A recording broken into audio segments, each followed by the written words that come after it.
Hey race fans, it's the start of a brand new decade, so don't be on the outside looking in. Straddle the technology fence with us and be part of all the action at every round of the 2020 season. With our all-new app, you'll now have live global streaming of all the action from the heart of each and every track. Live scoring, race highlights, replays, results and team and driver news. Everything you could ever want to be informed of the world of Trans Am and SVRA. Download now on Apple and Android, the only place to get your muscle car media. If my life is about making music, my drive needs to be all about hearing it. You have to rely on your gear, the way it feels, the way it does exactly what you need it to do. The F-Pace, how Jaguar makes an SUV. For great offers, visit your Jaguar retailer during the Impeccable Timing sales event. Keeping your pride and joy perfect is as easy as 1, 2, 3. Start with Slick Mist Speed Wax. Simply mist on and wipe off for a professional detailer shine. For your tires and trim, there's Lucas Slick Mist Tire and Trim Shine. Spray on and wipe off for better than new look. Then finish her with Lucas Slick Mist Interior Detailer. Just spray and wipe. Easy. Use Lucas Slick Mist Car Care products and she'll never look better. Fast, easy, and professional. Really, it's sort of like having an extra set of hands. Or 3. Getting the most out of your Classic can mean many things. That's why Heacock Classic Insurance is excited to sponsor the Trans Am Race Series. In addition to events, we have proudly provided insurance for race cars, classic cars, and exotic cars since 1989. Heacock Classic is known for its famous agreed-upon value, where brokers and clients find common ground on coverage. So make sure to get your quote today. Follow us at #HeacockDriven. I travel a lot. Whether it's a meeting in New York or a car auction in LA, I trust only Passport Transport to deliver my car. With their up-to-the-minute GPS tracking system, I know exactly where my car is at all times. They take the extra step to secure my vehicle's safety, and their pickup and delivery service is truly door-to-door. With Passport Transport, I know my car's in good hands, because they're car guys too. I'm Roger Van Ness, CEO of Kemp Auto Museum, and this is why I'm a Passport Transport customer. Yes, ladies and gentlemen, we do drive it.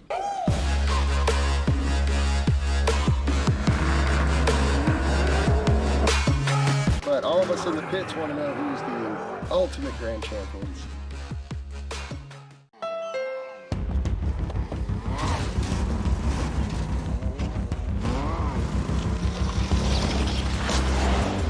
There's a challenging spirit within Honda. It gives us the courage to go faster and the thinking to make it real.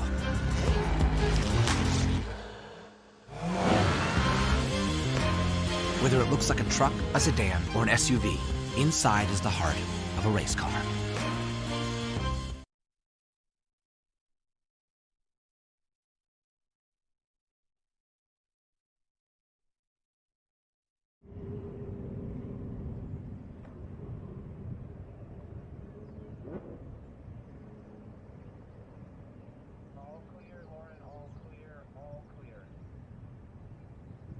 Welcome to Mid-Ohio Sports Car Course. So excited to be back in racing in 2020. This is going to be a crazy race. We've got TA, XGT, SGT, and GT. Right here, we got Tony Ave starting up front, Trans Am champion. Tommy Dreesy second. Simon Gregg, who won here in 2016. Then Chris Dyson. Ernie Francis Jr., big drama today. Ernie had trouble in the pits. They had the wrong wheel spacers in, and he only got 1 lap. He's really upset to be starting 5th. And then let me tell you, I think GT might have, the GT classes may have a big advantage today with this rain. Mid-Ohio is always a slick track, known for being a slick track. Then you add the rain to it and the crazy weather of Mid-Ohio. So I'm going to highlight one of our GT drivers right now, Tim Horrell. He raced with us, had a great showing at Sebring. He actually won his class in an earlier race in International GTs with Breathless Racing, racing this Porsche. Tim is paralyzed from the waist down from a non-racing car incident. Tim, can you tell us about your setup? Wait, Roberto, be quiet. Hello. Can you tell us about your setup? The setup, so I have throttle with the ring right here, and then I got a brake right here that I just push straight away from me, and then a paddle shift behind the wheel. And is the brake mechanism connected to the floor brakes? Are you having to use a ton of upper body strength to get that brake pushed? Yeah, that's correct. It is a mechanical brake, so it's all arm, all tricep, all lats. How long did this take for you to get used to driving? It's still a constant. It's like progress, still in progress, but it's to get to where I got now with a lot of like karting and just track time, and it's like a little less than 2 years now. Perfect. Well, Tim Horrell, thank you so much for being here. We're excited for the race. Like I said, the GT classes, a lot of the GT classes here with us in the Trans Am Series, they have some driver aids, which is the reason why I'm saying they may have a little bit of an advantage. With Ken Thwaites here in this Audi R8, Mark Brummond up there in his E92 BMW, this might be the story, because this is a really twisty track. And these 850 behemoths right here, these TA cars that have no driver aids, have very little traction, all the horsepower going to the rear wheels, is not an advantage here at Mid-Ohio Sports Car Course in Lexington. It's going to be a really fun race. Doug Peterson, former Trans Am champion, is out here with us in his three-dimensional services group. He also races in the TA2 class in a very same livery car. But Doug is a Trans Am champion, and the neat thing about Doug, during this COVID, a lot of our drivers, a lot of the teams, they were making PPE. So he put his three-dimensional services group high on, and they made face masks, they made all kinds of PPE to help out with the front line, to help out with anybody in the emergency services, doctors, medical.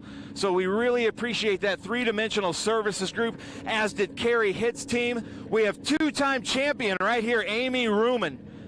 Amy Ruman is actually from this area, but she told me on the phone not too long ago that she has had bad luck at Mid-Ohio. She loves it here. All of her fans are here. There's the Amy Army at Mid-Ohio, but she's hoping for better luck at Mid-Ohio this time in this beautiful McNichols Corvette. Carrie Hitt right here. Always one of my favorites in Trans Am. I'm gonna try to get some words from Carrie. Hey, Carrie, Ben here with Trans Am. You're in the rain with GT cars. What's your strategy to just stay on the track? Well, we know that it looks like the weather's cleared, so we're going to take a chance and start out on dries and to see if it clears up. Sounds like the line might already be clearing up, so we're hoping that strategy is going to help us out. Nice. Thank you, Carrie. Thanks for being here. Always a huge help with Trans Am. So he is on slicks. We can look around and see who's on reins. Lee Saunders is on reins in his Viper.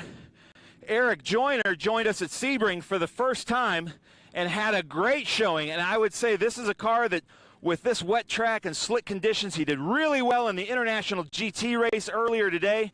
Looks like he's got reins on, so there's all kinds of different strategies. A GT car that may be in trouble, honestly, is Adrian Lostowski. Right here, beautiful Mustang, but he's got so much horsepower in this Mustang going out.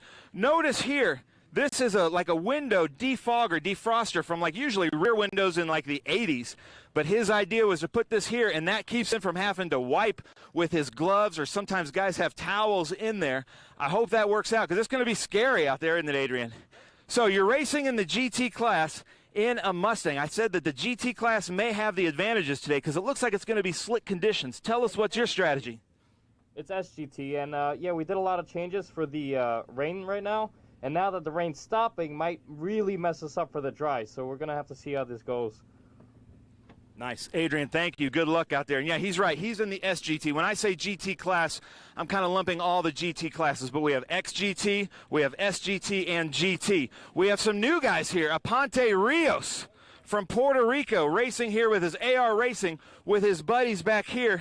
And maybe this race just came to you. You're in a car that can really handle these kind of conditions on a twisty track. What's your strategy out there?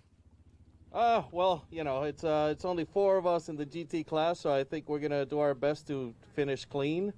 If we have a chance to actually concentrate on do some racing, we'll probably do that, but it all depends on the weather. We'll see. So looking forward to an AR Racing podium, possibly?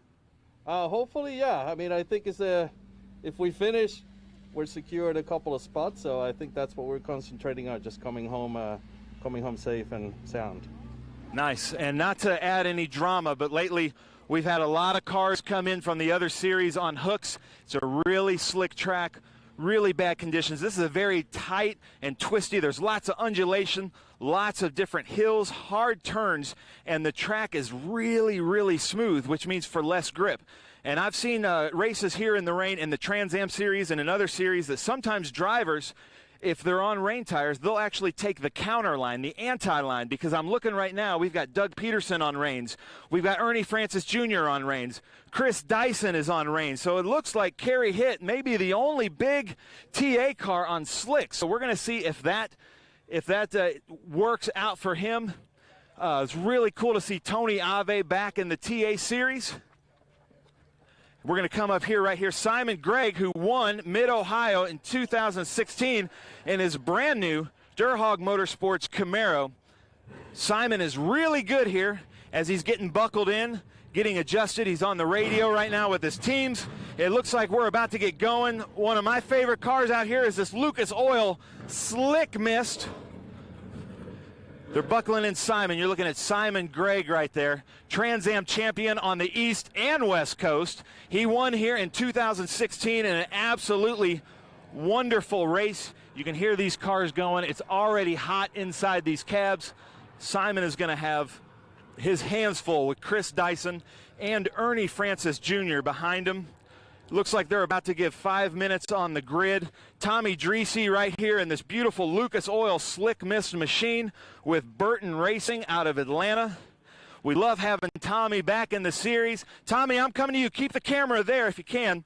Tommy, if you don't mind, what's your strategy out here starting behind Ave? Simon, Gregg, Chris Dyson, and Ernie are in your mirrors. How are you going to keep them there?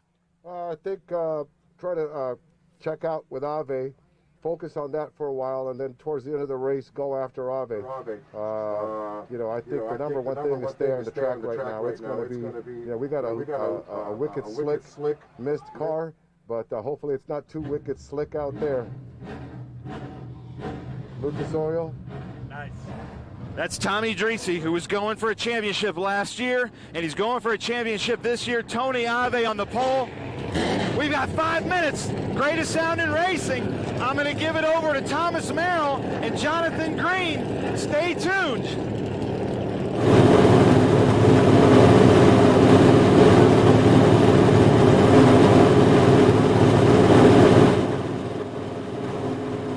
Complimented for a brilliant job done, but I will anyway. Great info, great intel, giving us the inside story just ahead of our Round 2 TA XGT SGT GT feature race. That's a bit of a mouthful. It just means we've got a lot of good cars out there. I'm delighted to welcome Thomas Merrill, who is about to qualify this afternoon, probably in similar conditions for TA2. Thomas, welcome to the commentary booth. Thanks for coming over. I'm sure you've been out in the wet in Mid-Ohio. Absolutely, yeah. We went out late yesterday afternoon, and boy, was it slick. It was really slippery, and I'm looking forward to watching this race. It's going to be really dramatic with some of these fast guys starting behind where they usually do. Ernie Francis is going to be really strong at the start of this race. I'm looking for him to make some real moves. Now, we just heard Ben talking to several drivers, one or two of them taking a risk on slick tires. What would you do? I'll tell you what, I would be on reins for sure. Kerry is a braver man than I. This is going to be a very interesting race for him. But hey, if it dries out in time, he's going to be way ahead of everybody else. Now, Thomas, we talk in the commentary booth about muscle cars and about the power and the horsepower. That's what Trans Am's all about. But in these conditions, it's not really an advantage having all the horsepower, is it? No, not at all. And actually, I was looking at the qualifying times, and the fastest GT car would have qualified 7th overall in the TA category, which normally is much quicker. So it's going to be an interesting dynamic. These guys running up front with these big 700 horsepower cars are going to really struggle to put the power down early. And I'm just thinking, he had a quick chat with Kent Waits, or Kent Waits, whichever you prefer, but he's in that Audi R8 LMS. Could he create a surprise here? Because he's got the gadgets that stop you getting too squirrely. And while they've got a lot of V8 power, it's a little bit more control. That's for sure. He's going to have an advantage with both his electronic aids and his aero. I'm going to be watching for him to make some moves early on. But it's going to be interesting who gets temperature in their car earliest, and I think some of the GT cars with the narrower tire may actually have an advantage there. Good to be back to racing. What have you been up to? I've been doing a lot of sim racing. I really enjoyed the Trans Am Esports Championship. I wasn't able to compete in all the races because thankfully I was able to get back to work here in the last couple weeks. But I'll tell you what, it's like I was on vacation forever, and I'm now coming home, coming to the racetrack again. It's really, really fun to be here. But don't you think there's a future for Trans Am in sim racing? Because I mean, racing was good. I know I did. It was really, really fun to compete with people you don't normally compete with. Everyone was in one category, and it was really fun to trade notes with some people that you don't normally share the racetrack with. Well, we're delighted, and I'm going to keep my mouth shut when I see this shot, because you could tell me, because this is the driver's eye view. We're looking at Tommy Dreesy a la Hollywood. Of course he's got it now, right?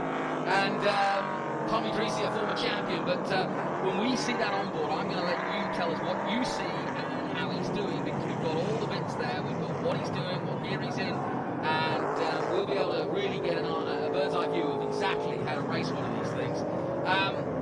Tell me more about the track and where you can get it wrong in these conditions. Well, this Mid-Ohio sports car course is the most slippery course. Well, there you go. There's proof of it right there. Yeah, I'm going to be interested to see whose rain line is best. You're going to notice there's darker black patches near where the normal racing line is. You can see it from this shot here. Way out driver's left, there's some light gray stuff. That's where all the grip is. It's going to be interesting to see who finds that grip first and who makes best use of it. Right now, they can even lose it under caution, as Tommy showed us. Well, as we can see from the drone pictures, and I'm delighted he's up there because it really is a bit muggy out there and a little drizzly, but you can see that the track is fully wet. But as you say, how many laps do you think will be before we actually start to see a drying line? Well, there's a lot of cloud cover, so it's going to be interesting to see if it dries out quickly or not. I'm thinking it's going to stay wet for the majority of the first half of the race. We're going to see if a dry line will materialize, but remember, they're going to be running a wet line, so they won't be drying out the normal dry line. Well, let me ask you this. If you are on, let's say you've taken a risk and you're on slick tyres, would you, like you often see in Formula One and single-seaters, you kind of drift off the racing line to keep the tyres cool? You may actually see that, yes, but that's where it becomes tricky because the places you don't drive in the wet are very slippery, so you're taking a big risk in driving where it is wet to cool your tires down. I'm very happy to be sitting where I am now versus out there because this is going to be very dramatic early on. Who's your money on? Tony Harvey, obviously, the veteran, as it were. Simon Gregg, likewise. But Chris Dyson said, I spoke to him briefly yesterday, said, yeah, qualifying was okay, but the car's good. So that's always ominous for anybody taking on Chris Dyson. Yeah, I think Tony did a great job in qualifying yesterday. He's going to be really, really strong. I was talking to Ernie Francis before the race, and he's really angry about how qualifying went yesterday, and so he's going to be motivated. My money's on him to make some moves here. Well, it is the second round of the championship, lest we forget. It feels like about 15 years ago, but it actually was at the end of February when we went to Sebring. Ernie Francis Jr. doing a good job there, and you're right, you never count him out for a race win. He is in the bright red and grey you see at the back of the shot there on the second row. We're now lining up and we're starting to get some races. Harvey starting to accelerate away down the back straight, and you can see the spray and just how dicey it is under braking, and they've got to be careful in these opening laps. You can see second place Simon Gregg almost going off there. Harvey's holding it all together and using all his skill, but it's dicey. It really is. That's the best way I can describe it. Already, Dyson is up to third place. Ernie Francis Jr. is fourth. Peterson is in fifth place, and then Tommy Dreesy, who's already been having one excursion onto the grass on the warm-up lap. Oh, sideways completely. I don't know if you'd be having fun out there, Thomas, or be frightened to death. Man, they are absolutely tiptoeing. Dyson and Ernie are getting stuck behind Simon here, who's taking it a little easy, and it's making it really. Well, it's giving the race to Tony Harvey, isn't it? Yeah. Absolutely. But this is tricky racing because Chris tried to pass Simon, but he had to go on the dry line to do it. Had a big slide, he almost took him out right away. So this is going to be tricky. Look at they're looking for ways by, but there's just not a lot of grip out there. Around the outside, he's looking out around the outside where the grip is best, but Simon's going to take that line. So he's going to have to wait. He's going where the grip is not great right now, and oh man, that's And Ernie's looking for an That's inside tricky, move. yeah. This is going to be drama Yeah, at the oh, here we bridge go. here at Mid-Ohio. Tony Arve leads. Simon Gregg is holding up a procession here because Francis Jr. gets the inside line and takes third position away from Chris Dyson. I had a feeling that he was lining himself up for that. Dyson will come back at him. Good dicing by Dyson, but you could see every time they put their foot on the accelerator, that's what can happen. And round he goes, and sadly, the man from Hollywood has just written his own script and written himself out of the rest of the movie. That wasn't the worst hit in the world, though. He may be okay. He might be okay to continue racing. Yeah, a little bit of damage there, but the wing looks pretty straight. That might be okay. Tommy Dreesy there, we were on board with him at the time. Well, then we see him. There's Amy Rubin in the 23, the local girl. She's been racing here for some 20 years. And, of course, her father raced as well, so she's got a good plan of fans here. Dyson now getting away, or trying anyway, to get away from Ernie Francis Jr., but they still got Greg to deal with. And Arve still holding... Oh, no! Somehow Dyson gave us a full view of his plaid sponsorship and held on. That was skill. Here comes Peterson. He's looking racy with Ernie Francis. This is really close. Yeah, Doug Peterson would love to get the scalp of Ernie Francis Jr. on a Saturday afternoon, I'm sure. Simon Gregg, though, tiptoeing around the circuit. Arve pulling away, and still Dyson trying everything. He needs a Dyson to sweep up the wet weather at the moment, does poor old Chris. But Chris has got so much experience, and that was a brilliant save. That could have gone horribly wrong for him. Full marks to Simon for holding these guys off. He's looking really consistent and strong here. I'm impressed. And by the way, nothing wrong with what Simon Gregg is doing. He's holding on to a podium position right now, and there's nothing stopping him. He's going as fast as he can and how fast he dares. And meanwhile, the others are taking risks behind him, and we've already seen Dyson could have got himself into trouble. Now he gets on the outside line, as you suggested, and now he'll try and slingshot around, but he's just not going to do it. Oh, no! Fantastic stuff by Simon. Dyson to avoid Simon Gregg going round, and now the race is clear. But what a moment there for Simon Gregg. He's strewn right in the middle of the complex of the last corners here at Mid-Ohio, but Dyson is through, Francis is through, and so too is Doug Peterson in 4th position. Pintarik is 5th, Amy Rubin 6th, Tommy Dreesy's recovered to 7th. What a race already, but Tony Arve doing the business at the moment. He's looking really, really strong up front. Man, I hate seeing that for Simon. He was looking real strong in 2nd place there. Yeah, that's a real shame. I basically leapt out of my seat for Chris Dyson, because I almost felt, look at Dreesy's car, he's got wipers going everywhere. The back of the car has got flat. It's got damage to the back where he hit touched the wall, but just on the right-hand side, and it is just peripheral. It's not rubbing. And we go on board now. You tell me what you see. Oh yeah, he's really struggling to put the power down there, and obviously he's going to be a lot more apprehensive. Check out on the right side of your screens, you can see the throttle bar. Normally that is all the way green, all the way across that white bar. Oh no! I wish we'd have seen that on board. Well, the American flag was going every way, which way but loose there on the 57 of David Pintarik. Oh, no. Oh, and no, Amy Rubin's joining him. They've got to be so careful. Well, we got a parking lot here in Ohio in the cornfields. That's a dangerous spot, too. It's so easy to lock the brakes and braking for turn 4 there, especially when it's wet. Back with Dreesy. Action all the way. Yeah, he's going to be Look really how slow careful. He's going. I've never seen a race car going 40 miles an hour. Yeah. They're not designed to go that slow. No. They're actually a lot harder to drive slow than they are to drive quickly. You could stall at that speed in one of these. Unbelievable stuff. Well, the conditions really are very treacherous. And as I said right at the start, Thomas Merrill alongside me, with horsepower, it's always good. And every racing driver wants horsepower, but not today. Not when it's basically an ice skate ring out there. Here goes Peterson. Peterson's no, off. Doug Peterson's gone lawn mowing, but he's back on track. Good save. Good save. Three-dimensional services car, the number 87. You're seeing a lot of line variation from the front runners. You can see Dyson is a lot more conservative with his rein line. Francis is more towards the middle of the racetrack. Let's see if that plays advantage to him. But I'm curious to see out front what Tony Abe is doing, because he's running away with this thing. Just parking, going past our commentary position, I just saw Dreesy and I looked at the back rear of the car, and it is damaged, but I think it's not really affecting him. And remember, this is a 100-mile, 58-minute race, so patience is going to be a real virtue here. There's no winning the race in the first 10 laps. And you've seen already, we've had 4 spins?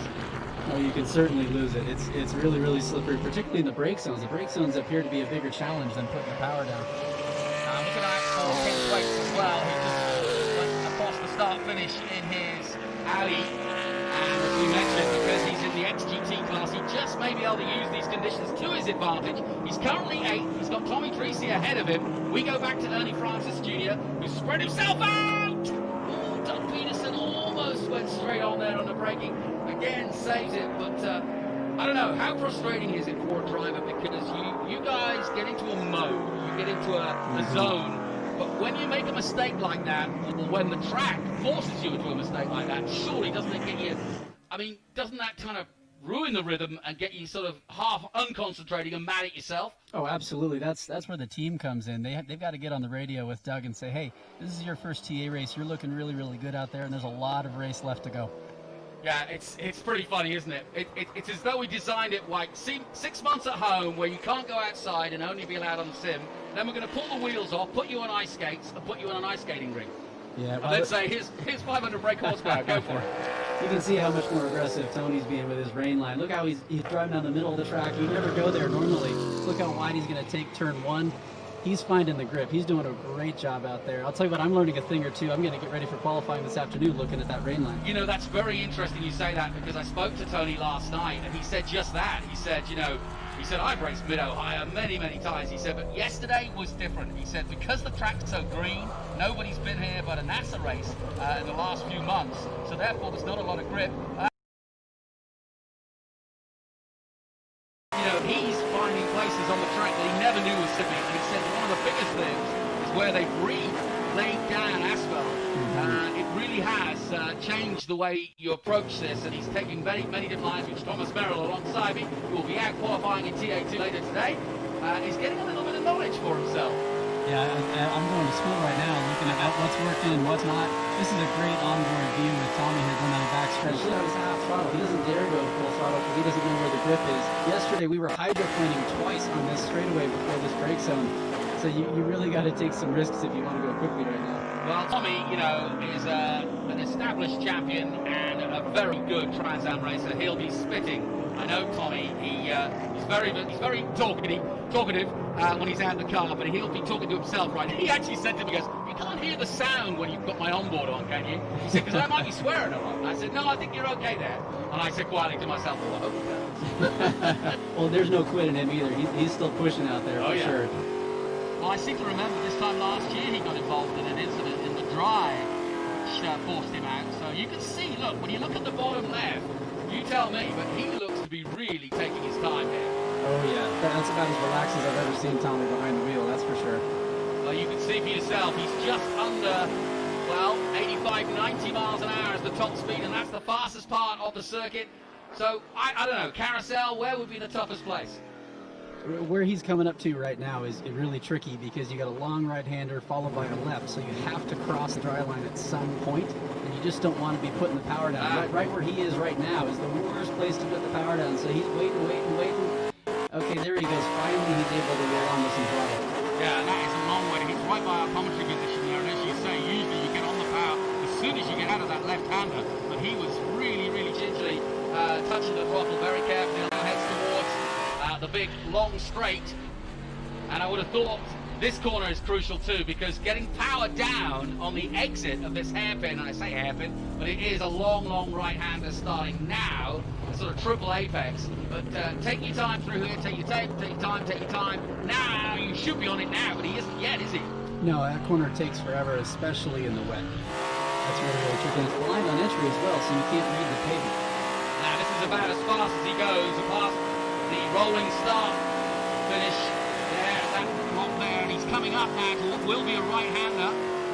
And with 40 laps to go, a long way to go in this race yet, but you can see as he drops it all the way down to 40 miles an hour into the right-hander. Well, yeah, you see you got a little slip angle there right at the apex. Normally you want to stay away from there, but he's trying to make the straightest line possible, which sometimes works. Right now he's way offline. That's where you want to be, but he's a little tight here. You may get some slip angle across this apex. Yeah, you see the car slides out to the edge, and now it grips. And all is not lost at all. He's in 5th place. Here's Tony Arve, your leader, and look what he's doing. What a great race. He started so well, got away. Simon Gregg helped him out.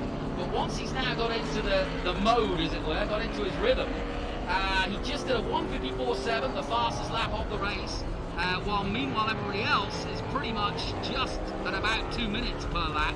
A couple more, Ernie Francis Jr. dipped into the 1:56s.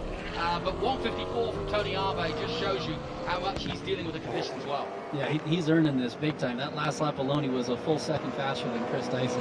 He's driving really, really well. I'm impressed. Thomas Merrill has got his notebook out and he's taking notes on the lines. But when are you out? I know you got to go back to work. Yeah, we're gonna do our qualifying about 6 p.m. tonight. Hopefully it's dry by then. We'll see. You got work to do? Oh yeah, absolutely. Well, now you've got some new lines, so you can get the data back out. 39 laps to go in this one. Ben Cissell's going to join me in a moment and catch up with what's going on from what he learned, and we learned plenty from him. But now Arve already picking up on lap traffic. So Arve swooping through the Mid-Ohio circuit here.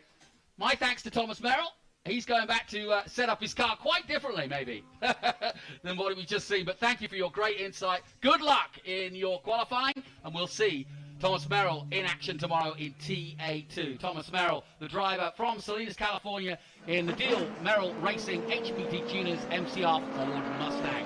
Now, alongside me, Ben Cissell. Ben, I love races like this. I do too, and I was listening to you guys and Thomas's commentary. I learned so much. Every time I talk to him, I learned so much. But here we are. Look at Tony Arve now in lap traffic with a mixed group of cars. I think it needs to be stated that Tony Arve, this is perfect for him. He is a snowmobile racing champion. So if anybody has that perfect balance in slippery conditions, it's Tony Arve as he tries to pilot this 800 horsepower behemoth around turn 1 at Mid-Ohio in the wet. Wow, you learned a lot in the preamble there. Who was it that took the risk? There was a few out there on slick tires. Yeah, Kerry Hitt, the car right behind Tony Arve there in that Cadillac, is on slicks, and he thought that the racing line would be dry by the time he went out there, and I don't think that that was the right strategy for the beginning, but I think Kerry's just patiently waiting for the race to come to him. I keep saying it, but we've got a good 38 laps and 50 minutes to go yet. So Arve is in the zone at the moment, but he's going to deal with a lot of traffic. Let's go on board now with the Audi GT3 LMS Ultra of Ken Thwaites, and what a great view we've got here. Yeah, Ken is a great driver in a car that I think has the advantage within the whole grid. That car has a lot of grip, good downforce. You know, because it's an Audi R8, of course, it has amazing traction, and Ken is a really good driver in the rain. I actually was with him at his driver's school, and his driver's school was in the rain. So he has a lot of experience in this car. He had to re-get his license. He's a great racer from the 80s, actually won Formula Championships against Tommy Kendall. But now he came back into racing and had to go back to driver's school to get his license. And now here he is in Trans Am in his Audi R8, Showtime Motorsports, and it is really fun to watch him out there. Look at him. He's doing the counter line also. Yeah, we're seeing a lot of drivers do that, and it's going to be neat to see Thomas and what the TA2 guys do later. And these onboard pictures really give you an illustration. So at the top left, you're seeing where he is on track, heading down towards, that was a moment, got a bit of oversteer there. Back through the gearbox. He's in third gear now, fourth gear. He'll drop it down again, go into the right-hander under braking. And yeah, it's just frightening every couple of seconds, isn't it? Every time you put the foot down, you've got to worry that you're not going to spin it round. And this is a crucial corner, but now you can see that drying line, Ben. Yeah, the track is starting to come to some of the drivers. You know, I've never watched a TA race quite like this. We've had races in the rain before, but I don't think a lot of these TA drivers are used to looking for the GT class cars, the XGT, SGT, and GT cars in their mirrors. And we're seeing a lot of these cars, these GT class cars, passing the TA cars just because they're able to put the power down sooner.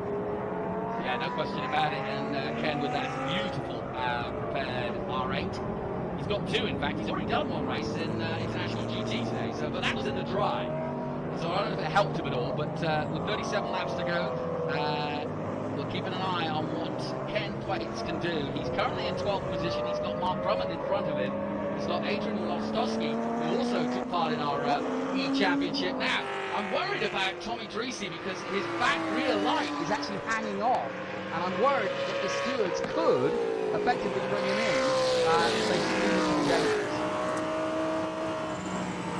So we go back on board now with 37 to go with the Audi GT3 LMS Ultra as he weaves his way through traffic. And there's a good example of how much grip he's got. He has a quick wave to the Trans Am man, nice and polite. We like to be polite here in our championship, and Ken is one of the most polite. But this is fantastic racing, and just what we wanted for the day. but perhaps not what the drivers wanted. All pent up and ready to go hard, but right now they've really got to bide their time. Pace has picked up slightly to time of 34 laps. That's what we're expecting. That's what I've just heard from race control. And there's no question that the number 8 is also dragging debris. Simon Gregg with 2 spins already. Several cars off at the gravel but back on. Ernie Francis Jr. passes our position now. And if you are a regular to Trans Am, you might be saying that's not Ernie Francis Jr. Well, it is. He's got a new sponsor. One Florida Well. And that's what's changed the colours from the normal blue and white. Oh, Doug Peterson in the pits. I wonder if this is a mechanical or is he putting on slicks? Now, that's a very good question. We'll soon find out. My man Tony will be down there in the pits, getting the pictures for us as we go back with Ken Thwaites through. Let's not forget, we've got several classes out here. Leading in SGT right now, we've got Lou Giolotti ahead of Lee Saunders. And then in GT, it's Tim Horrell leading the way. You spoke to Tim Horrell. That's a Yeah, it really is. And Ernie Francis Jr. was explaining it to me. He's actually paralyzed from the waist down, and he's out there racing with his hands in an automatic transmission car. It's the perfect car setup for him. He is really fast. Did a great job with us at Sebring. He won his class in the International GT race, and here he's coming up on the rear of Mark Brumman in Mark's BMW, and Mark is a really fast driver. He races with us in the Vintage Series and got this BMW. He's more of an endurance racing guy, which probably bodes really well because the endurance racing drivers will usually wait for the race to come to them, and that's really what you have to do here.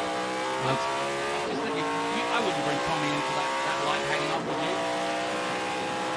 I don't know. That's a tough call for the stewards. I'm sure if you're Tommy's team, you'd say no, and I'm sure if you're any other team, you'd say yes. But right now, it doesn't look like it's a safety hazard. It's not dropping anything, and by now all the drivers know what's happening with him, and they've seen it.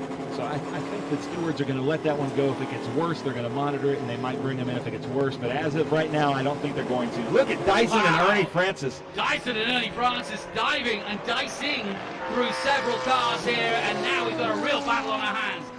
The plate sponsored, number 20. This is the battle for second place. Ernie Francis Jr., 6-time champion. And he and Dyson have gone wheel to wheel, both here at Mid-Ohio and every track we go to. These two, I wouldn't say they love dicing each other, but they end up battling every time we go racing. Yeah, and they are good friends. It's really neat to see them interact. They get information from each other. They're racing the same Meissen chassis. They have so much respect for each other, but they hate losing to each other. And that's the beautiful camaraderie in our paddock. Ernie Francis Jr. also, I don't know if you've mentioned this, is undefeated at Mid-Ohio. He is undefeated at Mid-Ohio, was really bummed out and mad. I don't see him angry often, but he was mad about qualifying 5th. And now here he is. He said it's going to be really hard to get by Dyson. Dyson gives him the line, but Dyson, I think he's running the faster line. The counter line in the rain and in the wet is actually a faster line. Well, it's interesting because the gap between Tony Arme and Chris Dyson, because both Dyson and Francis have got the hurry up on. Francis last time out at 151.3. Tony Arme is still on the 149s, but as he deals with traffic, the gap is not getting any bigger. So, with 35 laps to go, there's still plenty of racing to come from this one. And as you say, Ernie Francis Jr. doesn't like losing here. He's won 6 times in a row. Could he be in 7th heaven? Well, he's got some work to do for sure. He's in 3rd at the moment. Great overhead shots. Letting us see that dry line now as these two battle it out for second place. And you can see Dyson is not comfortable with the line he's on. No, and you know he's got to be uncomfortable. I would hate to have a mirror full of Ernie Francis Jr., of any of the drivers out here. And Abe is just loving this. The race just couldn't be happening better. Look at this. Ernie's trying to dive in at turn 1, Jonathan. Yeah, Ernie trying to look for that inside move, which is a classic overtaking place at Mid-Ohio, under the bridge and into the left-hander. I've just heard that Peterson just made some front-end adjustments, but continues, and Tracy's round again. That's Pinteric. Oh, sorry, excuse me, 57, David Pinteric. Thank you, good call. Yeah, and it's 10th overall. So great to have Pinteric back here. You know him from the red, white, and blue Cadillac. He loves coming to Mid-Ohio. He was a champion at Indy years ago in SCCA. Great to have him back in TA. 57. Gets it right, finally, David. And he's got it going again, but that was at the exit of turn 1. And we've just, I'm just getting some more information from the pits. 86 and 19 in the TA class are the ones on slicks. Now, Dyson putting his head down. 34 laps to go. Do you think this will be a time race or a lap race? It's either or in Trans Am. Yeah, I think right now it looks like it's going to be a lap race because we haven't had any full course cautions. That's really what slows down the race. Really. Yeah, they're racing slow, but Trans Am and the authorities, they give us enough time to have some caution laps like this. But look, this race is just really getting interesting. Here we go, after 11 laps, it's Tony Arve and Chris Dyson. Tommy Dreesy's still fifth, so he's still in the hunt. Simon Gregg, despite those spins, is in sixth place. Hamid Al-Masoud, we haven't really mentioned him, he's in ninth position. And Kerry Hitt is in 10th at the moment. Now, Ernie Francis Jr. trying to use the production traffic, as it were, ahead of Chris Dyson to maybe, and he is, he's tucking himself right underneath Chris Dyson. He'll look for an overtake either on the outside or on the inside. He's now going to look to the inside. He's right there with Dyson, but Dyson's wise to it. Gets into the middle of the road. He's coming up the thwaites now. They've got to be careful, the pair of them. I was saying to Thomas, you know, half the time you're second-guessing yourself because of the slower traffic. So you're trying to fight with Ernie Francis Jr. That's hard enough. But you've also got to wonder and anticipate the guys in front who may be slower, I think. Yeah, this race is just getting crazier and crazier as the time goes on. We're going to see if these guys that are coming, the drivers that are coming in for slicks, if this strategy is working. It looks like the line is starting to get dry as so we're just looking out the window at Doug Peterson racing the line, and we're back. It looks like our leaders have gotten around Ken Thwaites and that Audi R8 coming into madness. And I think Ernie is just kind of patiently waiting. Ernie makes really good decisions all the time on the racetrack. I've never seen him be too overly aggressive. He's going to let the race come to him. He's in the championship hunt again, racing another champion, Chris Dyson.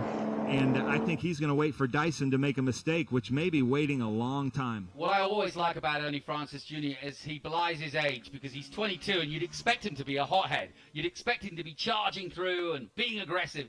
But you're right. Ernie, and I say that, here's an aggressive move because he's almost side by side with Dyson there, but doesn't quite get through. And the next is a left-hander, so he slots back in. But Ernie is a percentage player, no question about it. He always knows that if it's an hour-long race, he doesn't have to do it in the first 5 laps. But he thought for a moment there he might just use the production car to his advantage. Instead, he's going to follow like a snake Dyson around. Now he goes to the inside, and if he can pull off some power here, he might be able to do it. He slots back into position. It won't be this lap. Dyson's done well to defend and keep the power down as they go through turn 1. Yeah, I really appreciate Gabriel Jasper, new to the series in that 03 BMW, really just holding his line. He saw those guys in the mirrors. That had to be intimidating, but did the right thing, let him pass, and just raced his line. Okay, so Tony Arve leading in TA. We're watching that battle between Chris Dyson and Ernie Francis Jr. Doug Peterson's back on track, having made a few adjustments in the XGT class. It's Eric Joyner who leads the way, and in GT, Tim Horrell still pounding away. F2 runners. Lee Saunders chasing him down. I keep getting these reports from the stewards of cars off, so we've got a lot of great action on our screens, but there's action all over the track. Cars just keep going off and then back on the track as we look at the second and third place drivers right here. Dyson and Ernie Francis coming down the hill. I thought for a moment Ernie might have missed his braking point there because he was very close to the back of Dyson. I think Ernie watching him, it looks like through Thunder Valley. They're coming up here on this right-hander. Then they're going to go through Thunder Valley. He's been putting his nose into Dyson. Yeah. Last time he couldn't do it because of lap traffic. Here we go. This might be it. This is it.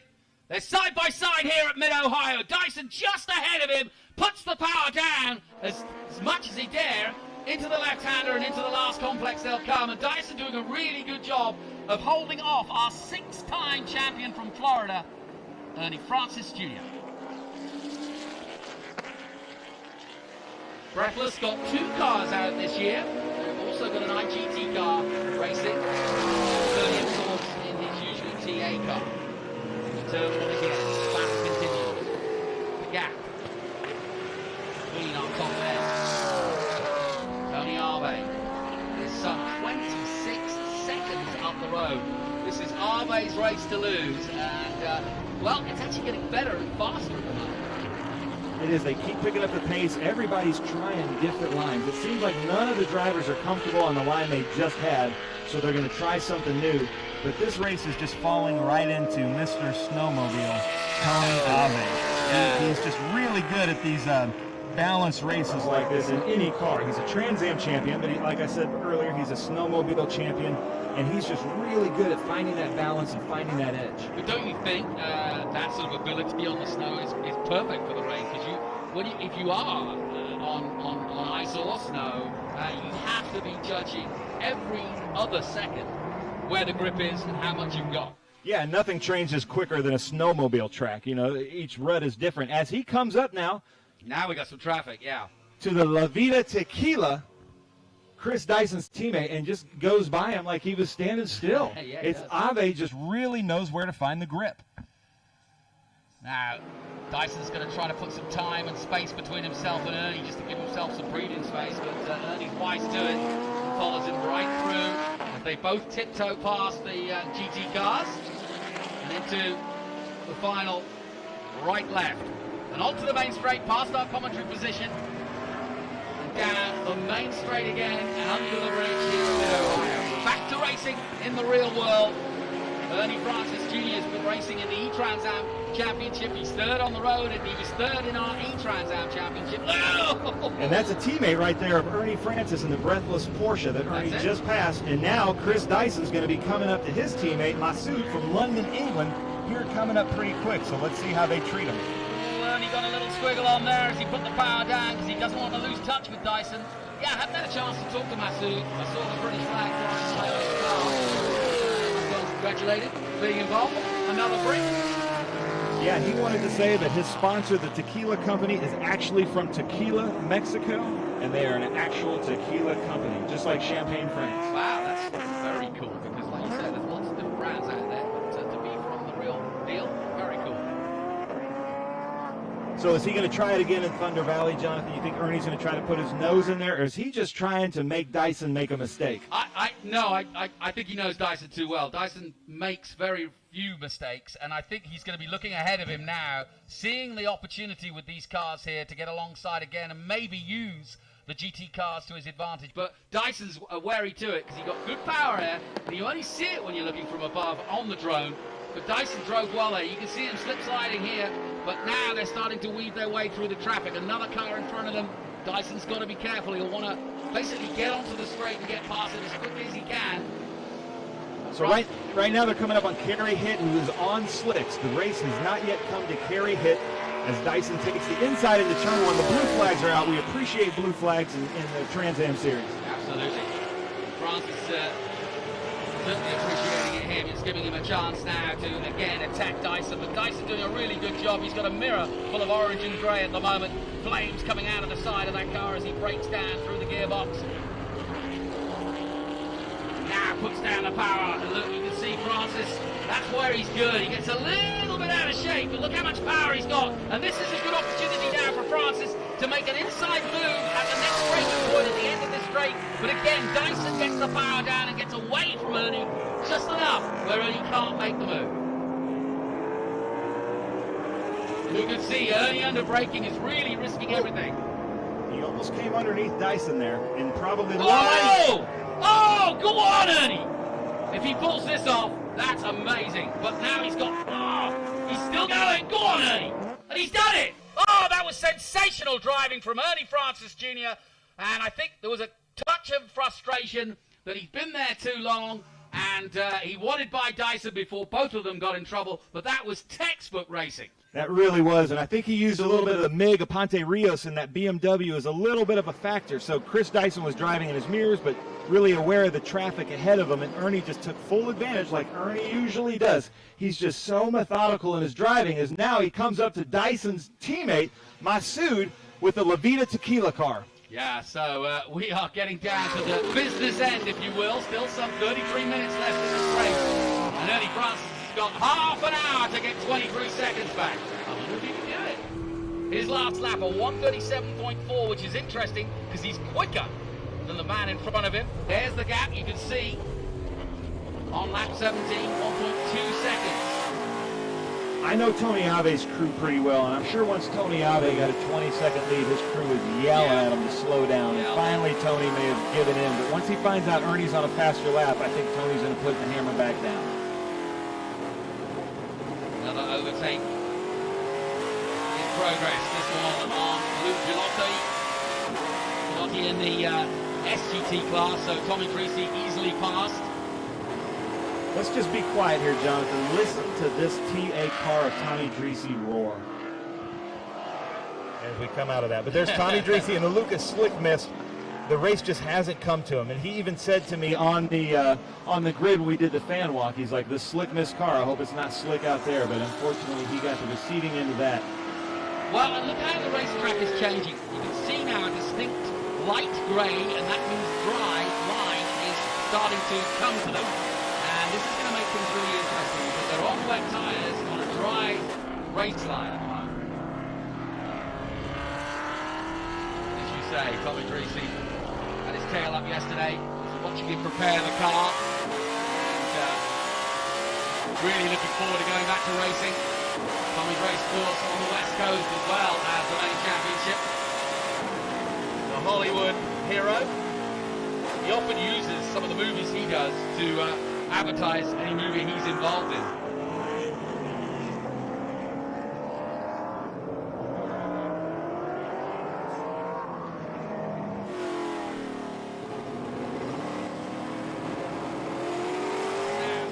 That's Dreesy on Adrian Lostowski right there. And that was a great pass because I think Adrian saw him, but Tommy wanted to make sure it just tiptoed past him. Adrian is really going to have a hard time controlling the horsepower in that Mustang out here in the wet. Oh, look at that Joyner and Thwaites going side by side. Whoa!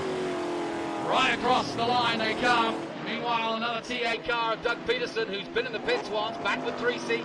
Still with lots flailing off that back of that car, but it's not slowing him down any, that's for sure. You know, we talk about weaving through the traffic. There's another side to this, which is if you are in a different class, a slower class, in the production class, you've got to keep your eye on the flags, you've got to keep your eye on everything. You're trying to race as hard as you can, but you don't want to ruin anybody else's race either, especially if they're coming through and coming through fast. And so there's a lot going on out there, a lot of concentration involved. Well, sure is, and if you're doing the math, right now Ernie is 21 seconds behind the leader, Tony Ave, with 30 minutes to go. It's going to be really tough, but as it gets drier, I think Ernie may pick up the pace. But right now, I think Tony's just laying back and just feeling the car and letting Ernie try to catch him. Well, that was a bit close, but Thwaites thought about it, and this is the battle for first place, remember, so there's no reason for either man to let off. Eric Joyner and Ken Thwaites both battling for first place in the XGT class. Ken made a move up the inside, but hasn't pulled it off. You can see he's lost 2 or 3 car lengths. He's making the odd adjustment. Bit of oversteer. There's a neat story here, too, because Ken Thwaites is the guy that basically Aaron from Trans Am started this XGT Class 4. And here's Ken calling his buddy Eric Joyner from Manhattan Beach, California, saying, hey, you need to come race Trans Am. And maybe he's giving that a second thought now that they're racing so closely. Yeah, but don't beat me. Yeah, exactly. Well, he's got another chance now as they come out and past our commentary position because there's slower traffic ahead. And the lights flashing though on the Porsche as he comes through. Good, clean driving. And Ken not got his lights on, and he's got to be careful because if he's not got himself past car number 6. Ernie keeps putting up the fastest laps. That's Kerry Grant, not the actor, mind you. Number 6, Kerry Grant in the SGT class. And back on board with Ken. Like I said, he's got 2 of these cars, and if you're interested, he's quite happy to rent the other one. Trouble is, he said to me, yeah, I like to rent it out. Trouble is, everybody damages it.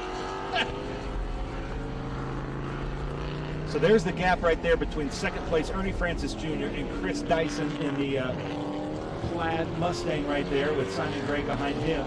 Bigliotti in the Corvette right there. Really fun car. And he has a lot of fun out there with us, racing in the SGT class in the 2.8 Corvette.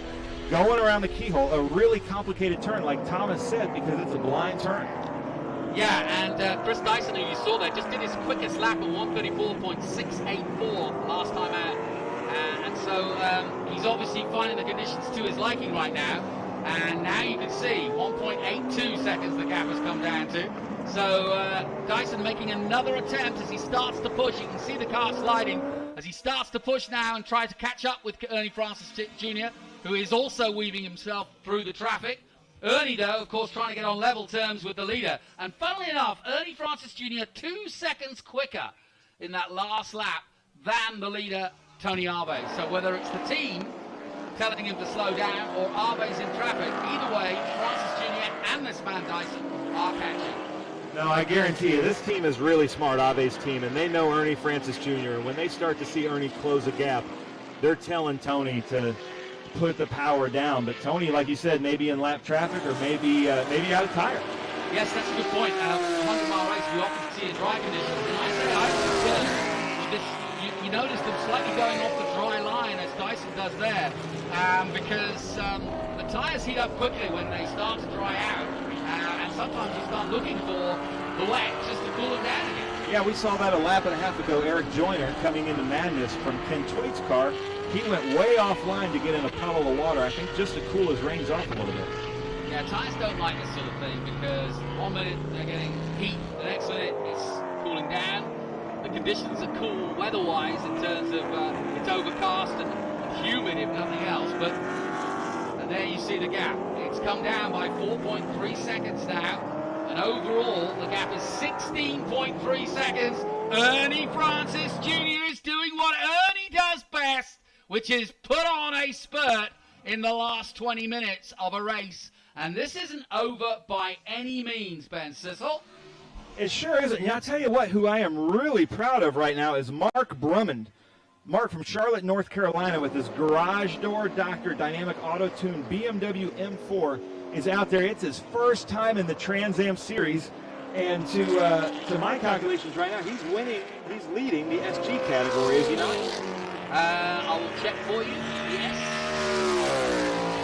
Yes, he is. So what a great first showing for Mark Brummond in that beautiful BMW. First time out with Trans Am, and here he is leading in his class, SGT. Ah, look at this. 7.4 seconds. Tony Arve has been dicing with traffic, and now he's in trouble, frankly.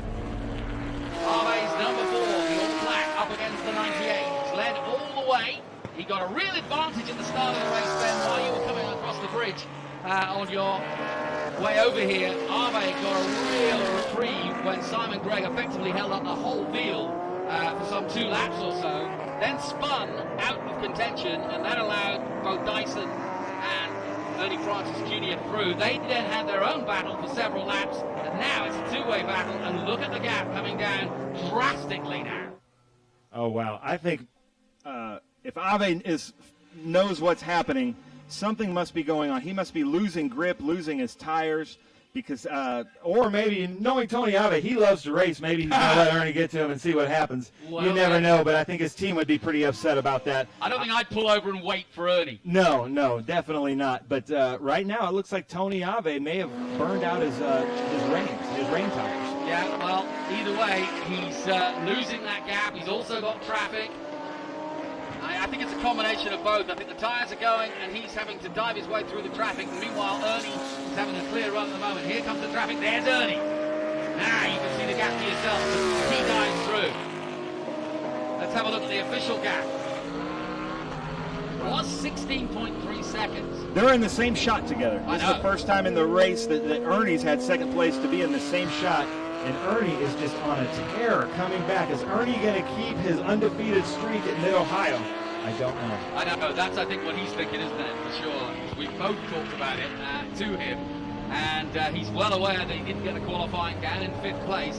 But like I said, the gap had been 16 seconds. When he got through to second place, the gap was 26 seconds. And I kind of half tongue-in-cheek said he's got half an hour to make that time up. And it's already...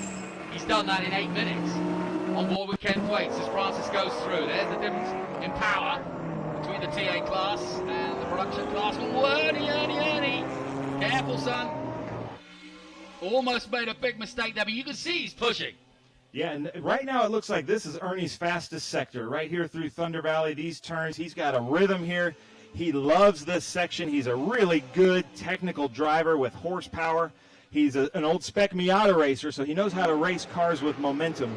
But then he's up against a snowmobile champion, Tony Ave. Oh, this is fascinating. Tommy Greasy's done a good job. Damaged car, but still running in 5th. Simon Gregg likewise, who's had all sorts of problems.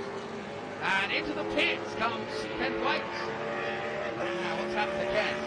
If I were to guess, because Ken was running pretty well. And Chris Dyson. I'm guessing they're putting on slicks. Yeah. And I think they're going to try to make this up, because Ken really wants to beat his buddy, Eric Joyner, who Ernie Francis just went to the outside of.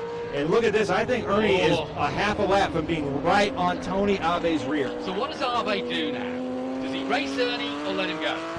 Oh, no. Tony Ave does not let anybody go. Okay. Well, this is where Ernie Francis has been strong all day long. He's down his back straight and into this next right-hander. He's not close enough, I don't think, yet. But that said, you saw him almost bang into the back of several other cars at this corner. And look how close he is now. Now Ernie Francis Jr. What a race! 21 minutes to go. First and second glued together on track as they go past and down the hill again to complete what will be another lap, and Ave almost losing it there. I think Ave's lost his tire. Yeah, he needs to come in. And that's exactly what Dyson's doing. Dyson's team is out there. It looks like they're putting slicks on. Maybe he's having a left front. No, Dyson's upset. Dyson doesn't get upset in the race car. Something's wrong with the left front tire. All right, well, let's go back and see where our leaders are. There's all sorts of drama going on here. Several classes out, but look at Ernie. Here he comes for the lead in the Mustang. Battle for first place. It looks as though Army's tyres are kaput. And Ernie has definitely got grip. Look at the grip he's getting. Side by side as they pass our position and down towards the bridge. Ernie's got an inside move here and takes the lead. Brilliantly done by the Florida man. And Ave for the first time has to eat humble pie here in Ohio. But back comes Ave. He's not done yet. Wow, I'm always just so impressed with the skill of Ernie Francis Jr. because Ave is really good in these conditions. But he's out there in the 1 South Florida Wealth Management Mustang out there in the number 98, just showing us why he's a 6-time champion. You know, I said it in the E-Championship. I said Florida South, well, what is it? South Florida, well, there you go. 1 South. 1 South Florida. But they must be delighted that they picked him up because he was brilliant in the E-Championship and now he's doing it again in the Real World Championship.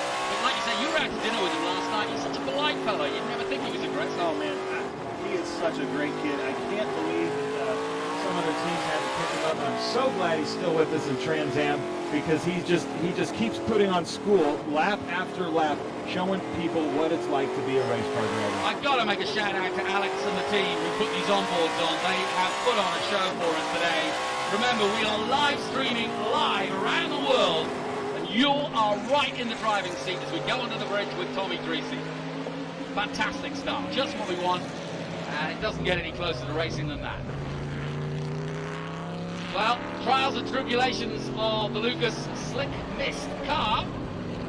But he's had a bit of red mist, as Tommy, today, for sure.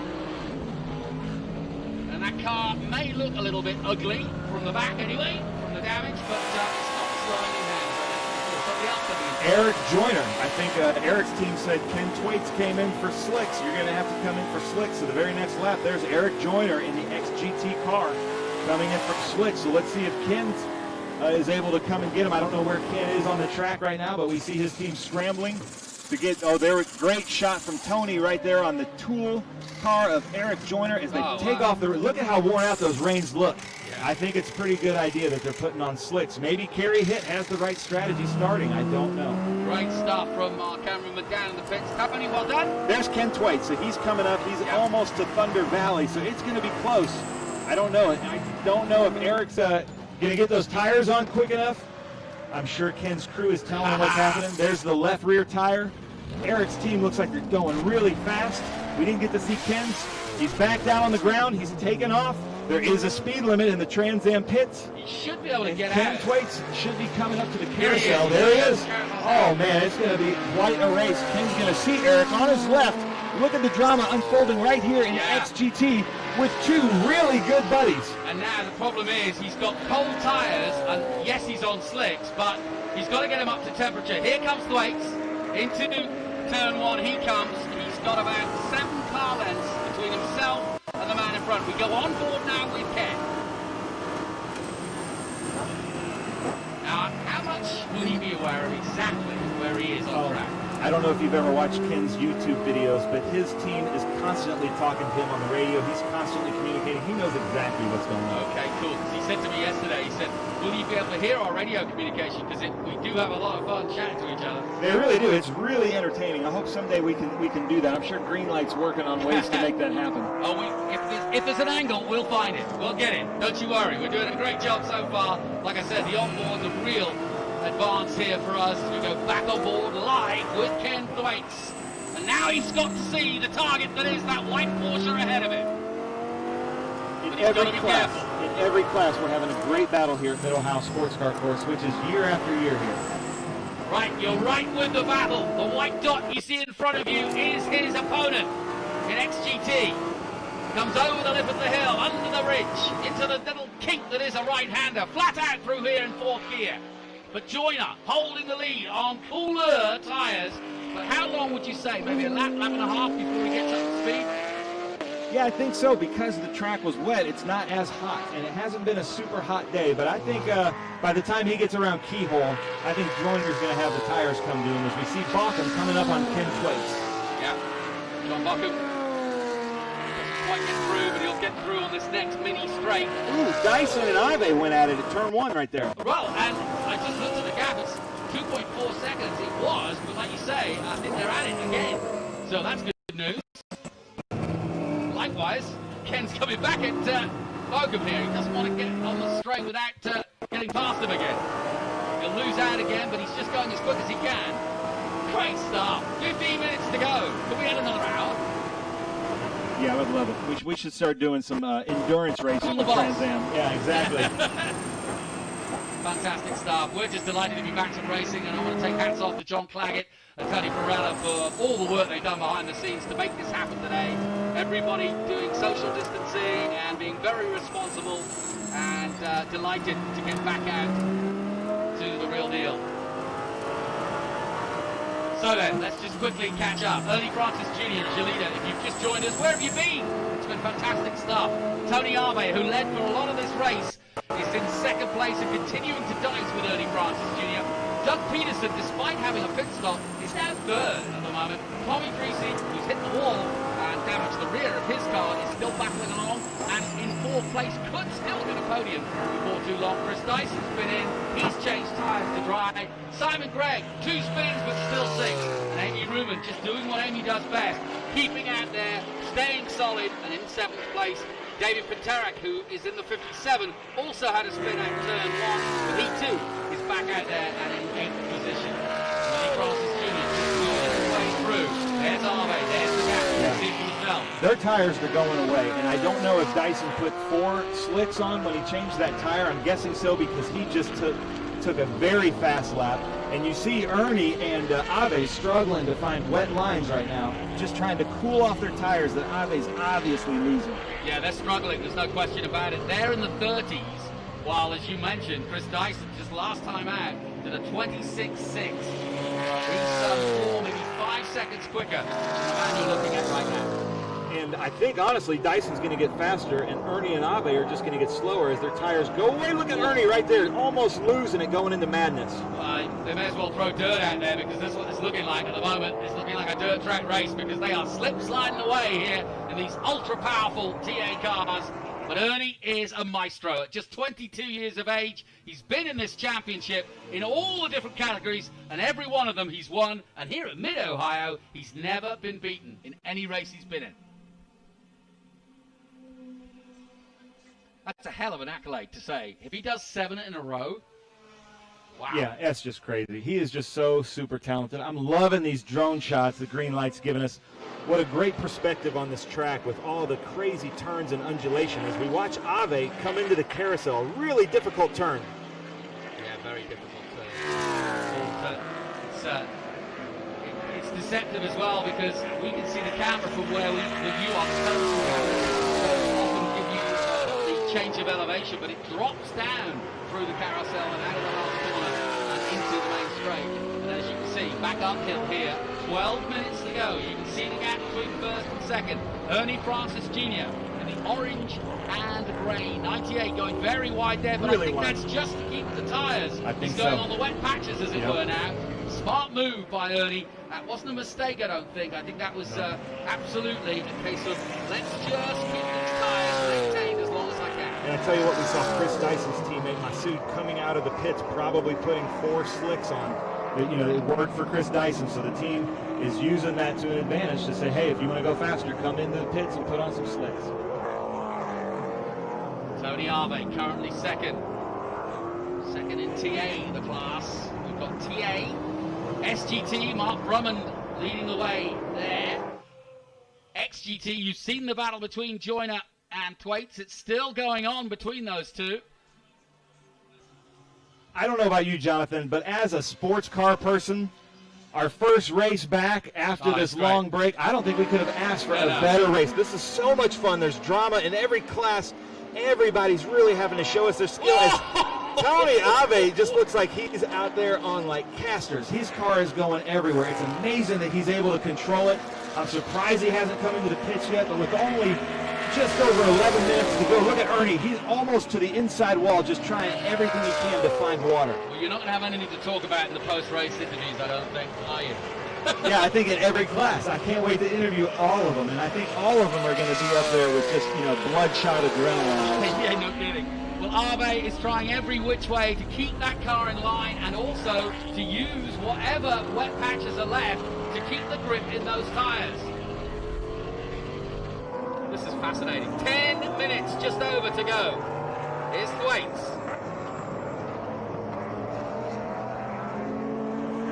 Battle's going on all the way through.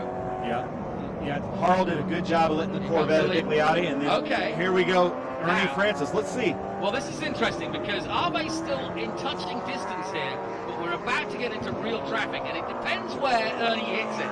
He does not want to hit that traffic at the carousel.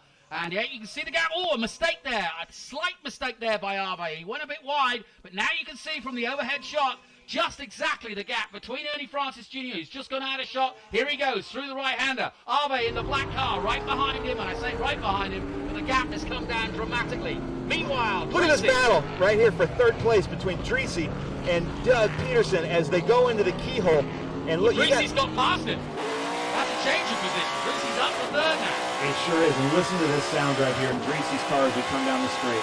Wow, you're going to have plenty of time talking to Treacy because he's had everything go wrong, and now everything going right. He's in the third position now. Yeah, it sounds like you're counting out Chris Dyson, though, and don't count out Chris Dyson. He's on a tear. Yes, he is. He just did a 126.6. He's the fastest man out there. He's 5 seconds quicker than Treacy. So Treacy is not relaxing just yet as he comes under the Honda bridge. Let's listen to the sound of that beautiful TA car. I know the drivers are going to hate for me to... Well, first of all, where have you been? Because this is the best road racing series in the world. But